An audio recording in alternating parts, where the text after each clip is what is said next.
with your hosts, Armando, Simeon, and my cousin Eli. Yo. Shut the fuck up about that asshole. I want to see a picture of this dude. I gotta. Oh, get you it never out showed there. him. Oh shit! Well, hold on. Remind me at the very end, dude. Okay. Yeah. Okay. So this topic you wanted to talk about society, false expectations, Society. how should we be viewing ourselves in reality? Yeah. Okay. Like false expectation of society and what you're supposedly supposed to have, what you're supposed to accomplish, and like what you should really even be doing with your life, honestly. Yeah. Like to your own standards. I feel like it starts at high school. Everyone's shoving college down your throat. Like, I know it has to be some kind of like money into where like the high school gets paid because you join like something. Some Ivy League. They're pushing it like so much, dude. Like, I mean, everywhere, bro. Like, even when I was in high school in 2008, graduating, where are you gonna go? And then I didn't have anywhere to go because I was like, I'm just gonna work and get money. Like, I'm not trying to go to college and like do it. This just wasn't in my goals. Get more in debt, you know. And it's not. I mean, you can. It's not like I'm not trying to shame like the college that's trying to like do what they're supposed to do. Like, go to college for however many X amount of years and get a job that's gonna pay for it. Like, that's great if that's what you want to do.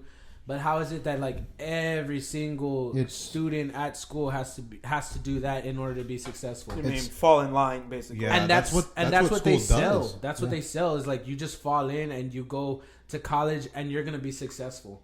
There were so many people that I was like working with as a 16-year-old. I just started working in HEB, store number 9, and there was this guy there. I forgot what his name. Well, I remember his name, but I'll just say his name was Seth. But anyways, he went to college and he was in $40,000 plus in debt. He didn't have a teaching job and he was working at the same level I was. So, you know what I mean? Like, how far back did that place? It starts off with school. I'm going to say this because when you start off, everybody's put in how you were saying, the same level.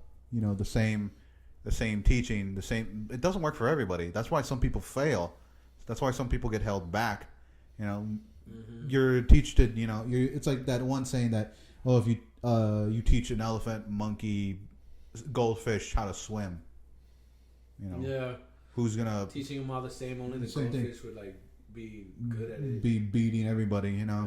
And that's what they do, Especially now, for me, like I'm not particularly fond of doing things mentally. I'm not much of, I don't like doing any of that stuff because it's like not straining. It's just like I find it more easier to do stuff that's physical. Like I like training. I like to help people. I like to, just do whatever I can. Yeah. You're more hands-on. I'm more hands-on and sometimes visual. Depends on the thing that I'm learning. And also like things that interest you. Dude, I wish I had this like appetite for learning when I was in school. I was just at a different, I don't know how to explain it. It was just a different time. Yeah.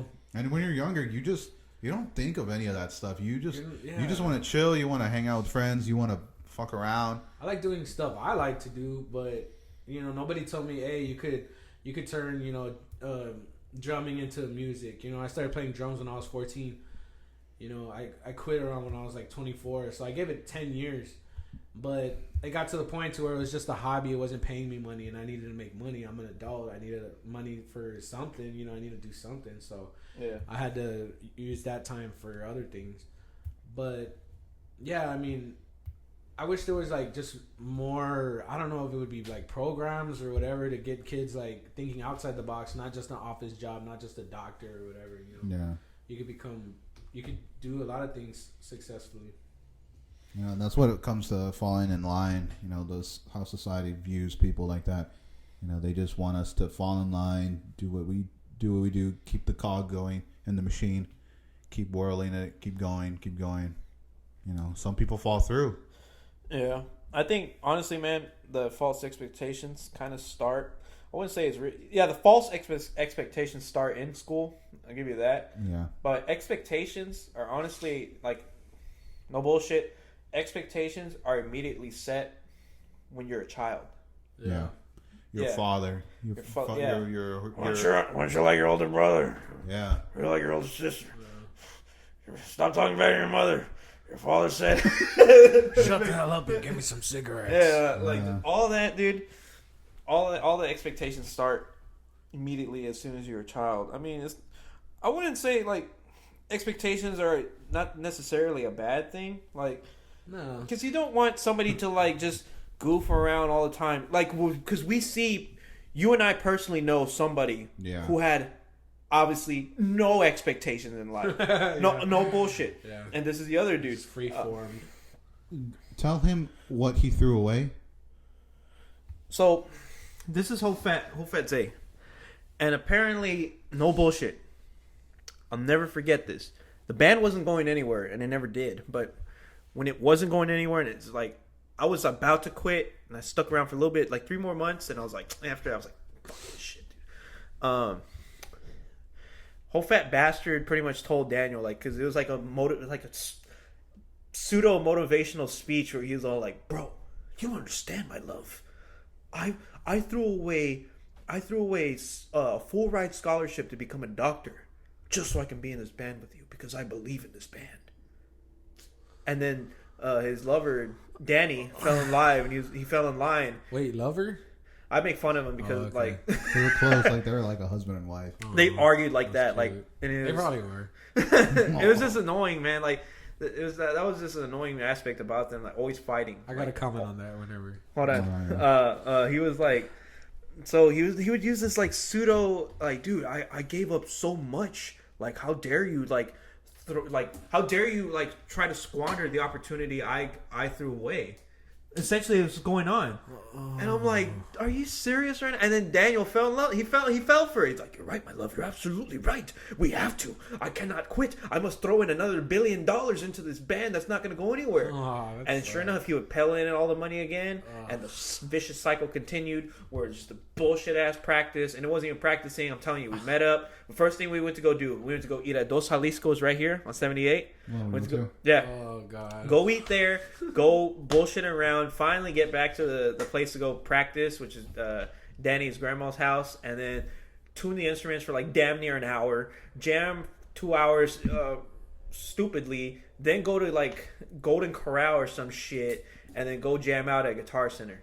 And then that would be the whole day. Like, yeah, bro, great practice. Can't wait to do that next day. The vicious cycle. All over again. For like 3 years. Wow. 3 years. That's not like. I was like, dude, I'm glad I got out of that hellhole. I mean, that's badass that he had that commitment to the band and everything. But like, bro, if it's not going anywhere, at least make it do something. You know what I mean? Like, if you're gonna put that much time and money into something, like, you want something out of it. You don't want to just like be pouring into a bottomless pit. You know, that's what it ended up being, man. It's just a bottomless pit. Sucks. I think like that's the expectation. Like, he had like this expectation. When it comes to expectations, he expected it to be something so great and grandeur that his name was going to be in lights. But dude, he never put in the hard work. Put in the hard work for He'd always use you and Crispy for lyrics. And then he exploited. I'm sorry, man. He exploited Crispy for lyrics. Yeah.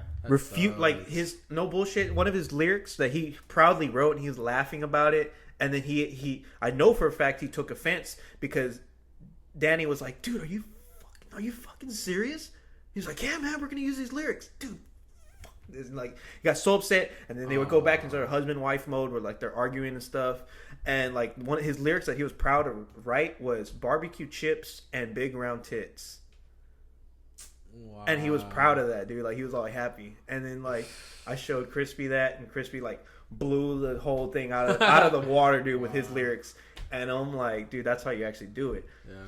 And it just still never went anywhere, dude. Like, when you're in that kind of dynamic, you have to have like, okay, this is coming from like pretty, like, I would say a good 10 years of band experience plus like maybe 1 or 2 before I even started drums. I was playing guitar. But one thing you're gonna know that's a common theme among that dynamic is like, one's gonna be pushing hard and the rest aren't.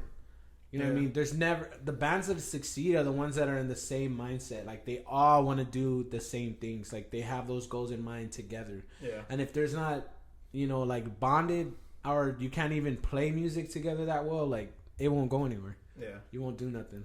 It's always going to be like one pushing harder, this one's slacking. You're down to work with this because that's all you got. But it's just a full circle, and I mean, no movement.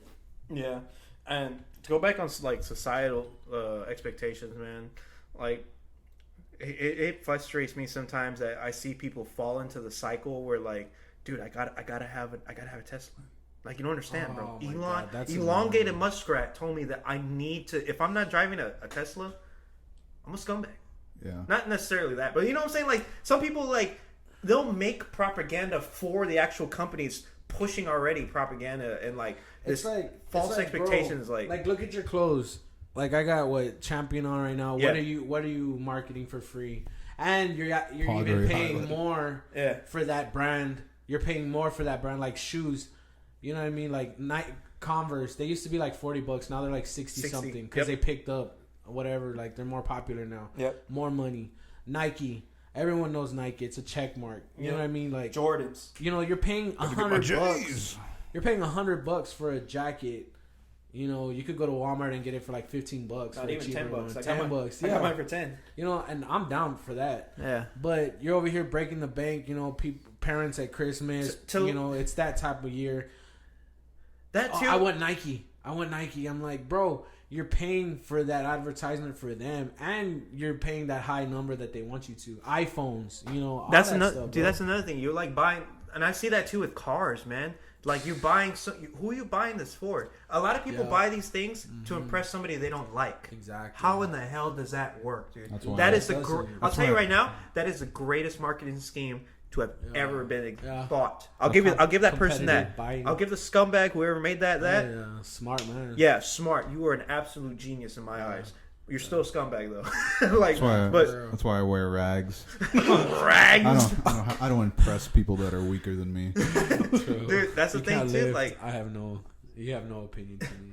it's just crazy that people will go all out of their way to buy things to impress people they do not like. It's sad, and then not only that, it's like wake up. You know, like, what? How is this benefiting you? How is this making your life better? It's not. All it's doing is like eating your bank account. You're gonna make more. You gotta make more money. You gotta make more hours. You gotta spend less time doing what you should be doing, or like spending time with your family if you have one. You know what I mean? Like, you could be doing other stuff, productive things, but you want to be competing for like a car that if somebody, like some careless asshole, just reverses into, that has like an old ass car, you know, No and then- insurance. and with no insurance, and then what do you got now?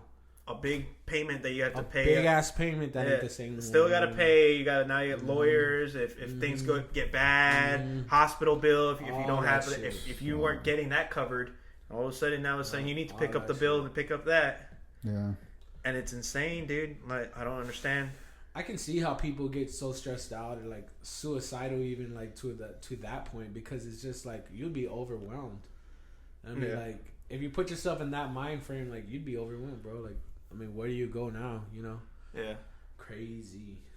I don't like that. Yeah. You know, we just don't want to fall into this not category, but just the cogs in general. The cycle. The cycle, I think that's because it's vicious. It like, you know, if you're not doing the XYZ, If you're not buying somebody, if you're not also buying XYZ if you're an XYZ product, 1, 2, 3, whatever, you're a ABC, scumbag. you know, you don't belong here. You don't, you know, they mess with you for it.